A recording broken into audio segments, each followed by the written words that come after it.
Разноски квитанций. Чудегенде эле тазалык ишканасына комиссия мүчөлөрүнөн дооматтар жамгырдай жаады. Бул мекеме Бишкектин 1-Май районундагы мектептерден таштандыларды алып чыгуу үчүн 6 миллион сомдон ашуун каражатты ашыкча алып койгон. Бир эле билим берүү борборунан 765 миң сом алынганын эсептөө палатасы далилдеген. Бирок ишкананын жетекчиси берилген суроолорго так жооп бере алган жок. В данный момент, Павел Николаевич, Бул боюнча келишим түзгөн кызматкерлер жумуштан кетип калышкан. Ошондуктан бул боюнча комментарий бере албайм. составление договора давно уволено. Вы не хотите перед нами отчитываться?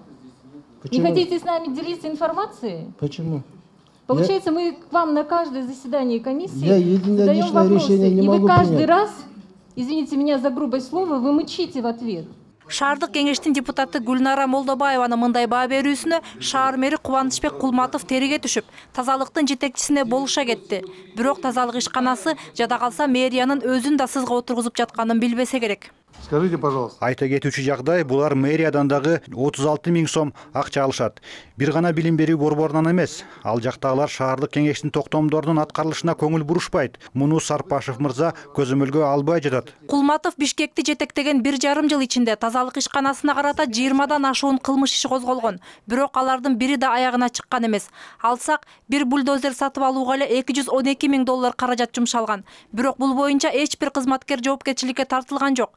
Минтип кылмыштуу иштердин жазасыз калып жатканы, кызматкерлерди жаңы кылмыштарды жасоого шыктандырып жатат деген пикир айтылды. Бирок шаар мэри баягы эле техниканын жетишсиздигин айтып актанып жатты. Павел Николаевич, объективно сегодня... Павел Николаевич, калыс айталы, тазалыктын азыр абалы өтө оор. Менде болгону 11 эле машина бар. Октябрь районунда жумуш күнү аяктаганча 2 гана унаа бузулбай соо калат. Калгандарын толугу менен кайрадан чогултуп чыгабыз. Күн сайын ремонтко деп ири суммалар келип чыгууда. В результате что делают? Берут справку. Сиз билесизби, оңдоо иштерине деп бөлүнгөн акча көпчүлүк учурда документте көргөзүлбөйт. Мисалы, ар бир унаанын амортизациясына деп акча алышат, бирок аны максатсыз пайдаланышат. Жакынкы эле убакыттарда 180 миллион сомду ремонтко деп сарпташты. Муну кандай түшүндүрөсүз? Алас келгенсип ишкана карызга белчесинен баткан. Тазалыктын 300 миллион сом кредитордук, 70 миллион дебитордук карызы бар. Бирок өз ишин так аткара албай жаткан ишканага эми жашылдандыруу мекемесинин милдеттерин жүктөө сунушу айтылууда. Буга депутаттар караманча каршы чыгышты. Ал эми тазалык ишканасына жумушка жаңыча мамиле жасоону сунуш кылышты. Мээрим Ташыбекова, Аскат Касымбеков, НТС.